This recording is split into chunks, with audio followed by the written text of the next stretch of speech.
Hello friends, इस video में महत्वपूर्ण इंडेक्सेस जो 2023 से लेकर 10 जनवरी 2024 तक के आए हैं। इसके बाद आपकी योजनाएं, आपके उत्सव और मेले और जो त्यौहार हुए हैं 2023 में, सबके बारे में देखने वाले हैं और ये वीडियो बहुत ज़्यादा इंपॉर्टेंट है आपके लिए। चलिए फ्रेंड्स, देखते हैं जल्दी जल्दी। और पहला है फ्रेंड, ये है कि वर्ल्ड हंगर इंडेक्स 2023 कौन जारी करता है? Concern Worldwide and Welthungerhilfe ने। ठीक है। और इसमें कितने देश सम्मिलित हैं? 125 देश सम्मिलित हैं। इसमें शीर्ष स्थान कौन सा रहा? बेलारूस का रहा, फिर बोस्निया का रहा, फिर हर्जे। ये दो याद रखिएगा, ऊपर वाला बेलारूस और बोस्निया। ठीक है। फिर इसके बाद अगर सबसे नीचे जो स्थान रहा इस इंडेक्स में, उसका स्थान रहा 125वें स्थान पे, वो था फ्रेंड मध्य अफ्रीका गणराज्य। ठीक है। और भारत का स्थान कितना था वर्ल्ड हंगर इंडेक्स 2023 में? 111वां स्थान भारत का था। अब ये है कि EIU cost of living index 2023 में 23 जो है, इसको जारी करता कौन सा जारी किया? कौन संगठन? इकोनॉमिक इंटेलिजेंस यूनिट जारी करता है। ठीक है। इसमें कितने देश हैं? 173 देश हैं फ्रेंड। और इसमें बात करते हैं जो शीर्ष देश कौन रहा? सिंगापुर, फिर इसके बाद ज्यूरिख, फिर इसके बाद जिनेवा। तो इसके शीर्ष देश ये रहे इंडेक्स में। इसके बाद सबसे नीचे कौन सा देश रहा? 172वें स्थान पे फ्रेंड दमिश्क रहा। ठीक है फ्रेंड, आगे चलते हैं। और इसके बाद अगर बात करते हैं वैश्विक नवाचार सूचकांक 2023 जो हुआ, इसको लॉन्च किसने किया? वो विश्व बौद्धिक संपदा संगठन यानी WIPO ने लॉन्च किया है। इसमें फ्रेंड 132 देश हैं। सबसे शीर्ष स्थान किसका था? स्विट्जरलैंड का, फिर इसके बाद स्वीडन का, फिर संयुक्त अमेरिका का। टॉप 3 ये हैं। और टॉप 3 जो सबसे नीचे थे, पहला सबसे नीचे में अंगोला, फिर इसके बाद नाइजर, फिर बुरुंडी। सबसे नीचे कौन था? अंगोला था। भारत का स्थान जो था वैश्विक नवाचार सूचकांक में कौन था? 40वां स्थान था। ये फ्रेंड वैश्विक शांति सूचकांक, इसको जारी कौन करता है? Institute for Economic and Peace द्वारा जारी की जाती है। 163 कंट्रीज इसमें हैं। जो सबसे हाईएस्ट टॉप एयर थी, आइसलैंड था, डेनमार्क था और आयरलैंड था। सबसे नीचे कौन थी? अफगानिस्तान था फ्रेंड, यमन थी और सीरिया था। भारत का स्थान कितना था वैश्विक शांति सूचकांक में? 126वां स्थान था फ्रेंड्स। आगे बढ़ते हैं। सतत विकास लक्ष्य 2023 का जो सूचकांक है, उसको कौन जारी करता है? वो जारी करता है सतत विकास समाधान नेटवर्क और डबलिन यूनिवर्सिटी प्रेस जारी करते हैं मिलके। और 166 कंट्रीज इसमें आती है फ्रेंड्स। उसमें टॉप पे थी फिनलैंड, स्वीडनलैंड और डेनमार्क। ठीक है फ्रेंड्स, आगे बढ़ते हैं हम। इसमें सबसे लास्ट में कौन सी है? दक्षिणी सूडान है फ्रेंड्स। और भारत का स्थान कितना है सतत विकास लक्ष्य सूचकांक 2023 में? भारत का स्थान फ्रेंड है जो है 112वें स्थान पे है। ठीक है, 112वें स्थान पे है। और 2022 में ये 121वें स्थान पे था। वैश्विक लैंगिक अंतराल सूचकांक 2023 जो विश्व आर्थिक मंच जारी करता है, 146 देश हैं इसमें। सबसे पहले स्थान पे कौन सा है? आइसलैंड, फिर इसके बाद नॉर्वे, फिर इसके बाद फिनलैंड। ये टॉप 3 कंट्रीज रही।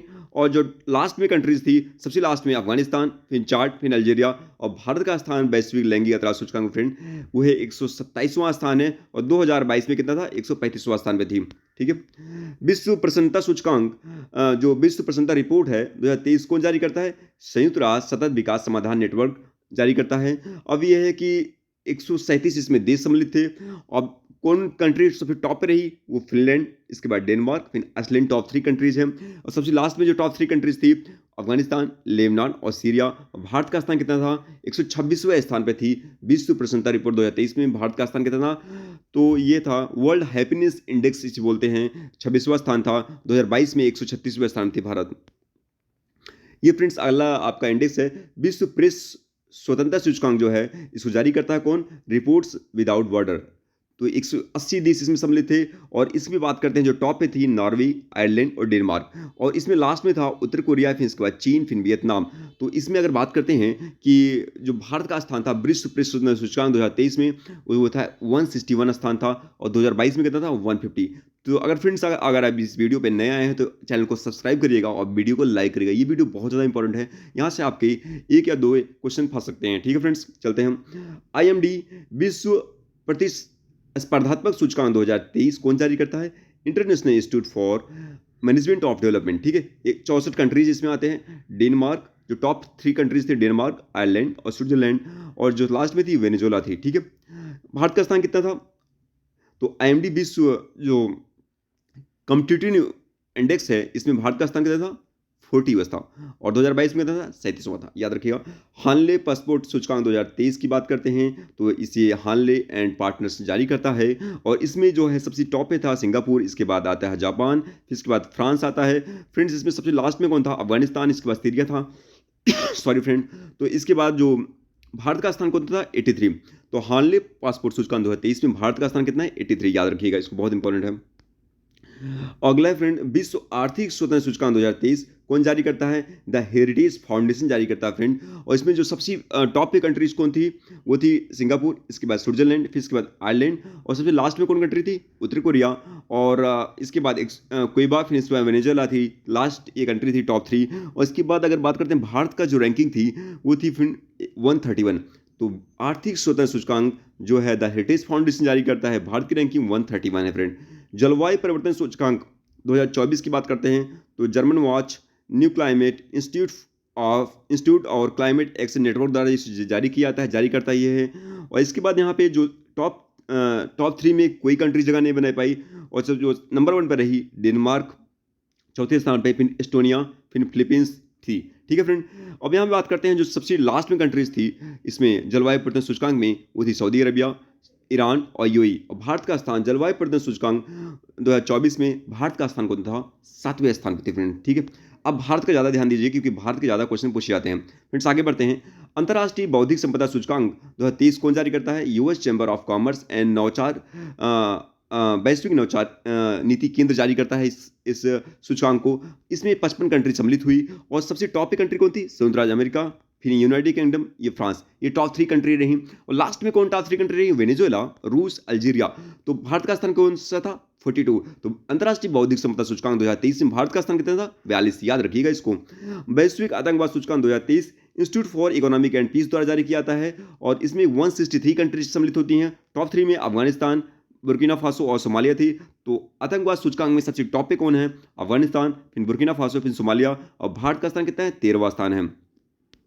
फ्रेंड्स आगे चलते हैं। भ्रष्टाचार बोध सूचकांक 2022 की बात करते हैं। इसमें जारीकर्ता कौन है? ट्रांसपेरेंसी इंटरनेशनल इसे जारी करता है और इसमें टॉप 3 में रही डेनमार्क, फिर इसके बाद फिनलैंड, फिर न्यूजीलैंड। फिर इसके बाद सबसे नीचे कौन रहा? फ्रेंड वो है सोमालिया, फिर सीरिया, फिर दक्षिण सूडान। और इसमें बात करते हैं जो भारत का सूचकांक था वो था 85। ठीक है फ्रेंड। अब बात करते हैं कुछ योजनाएं, जो इंपॉर्टेंट योजनाएं हैं तो इसको देख लेते हैं हम लोग फ्रेंड। पहली योजना है मुख्यमंत्री ग्रामीण आवास न्याय योजना है और सितंबर 2023 में इसको लॉन्च किया गया था। और छत्तीसगढ़ सरकार द्वारा शुरू की गई इस योजना के तहत क्या होता है फ्रेंड कि ग्रामीणों को आवास हेतु धन आवंटित किया जाता है। ठीक है। तो ये योजना आपकी स्कीम जो है आपकी जब चुनाव हो रहा था काफ़ी बात हो रही थी, मुख्यमंत्री ग्रामीण आवास न्याय योजना। ठीक है, सितंबर 2023 में लॉन्च हुआ। नंदनी कृषक समृद्धि योजना जो है सितंबर 2023 में लॉन्च होती है और उत्तर प्रदेश सरकार द्वारा शुरू की गई इस योजना का उद्देश्य राज्य में मवेशियों की नस्ल में सुधार और दूध उत्पादन को बढ़ावा देना।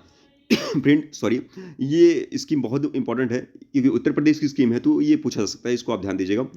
पीएम विश्वकर्मा योजना जो है अगस्त 2023 में लॉन्च होता है और आर्थिक मामलों की मंत्रिमंडल समिति द्वारा मंजूरी प्रदान की गई।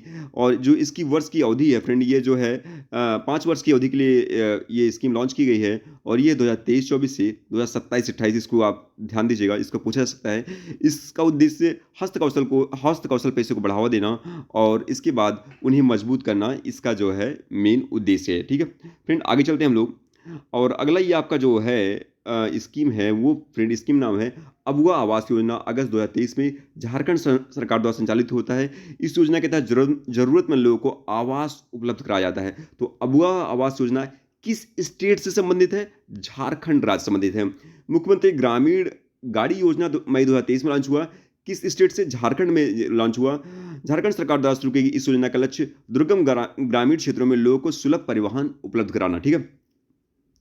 लखपति दीदी योजना अगस्त 2023 में, यह कौशल विकास प्रोग्राम है, इसके माध्यम से 2 करोड़ ग्रामीण महिलाओं की आर्थिक स्थिति सुधार कर उन्हें लखपति बनाना है। इसका क्या उद्देश्य है कि 2 करोड़ ग्रामीण महिलाओं की आर्थिक स्थिति सुधार रहे हैं लखपत दीदी योजना में। अगस्त 2023 में ये लॉन्च हुआ है। फ्रेंड अगला योजना है पीएम विश्वकर्मा योजना, जो सितंबर 2023 में लॉन्च हुआ है। तो ये फ्रेंड वही है जो सेम अभी बात किया मैंने। इसका उद्देश्य स्किल वाले काम को आगे बढ़ाना, जिसमें 2023-24 से 27-28 5 वर्ष के लिए ये स्कीम लागू हुई है। ठीक है, पीएम विश्वकर्मा योजना। आगे बढ़ते हैं। राइट टू साइट योजना, ये क्या है?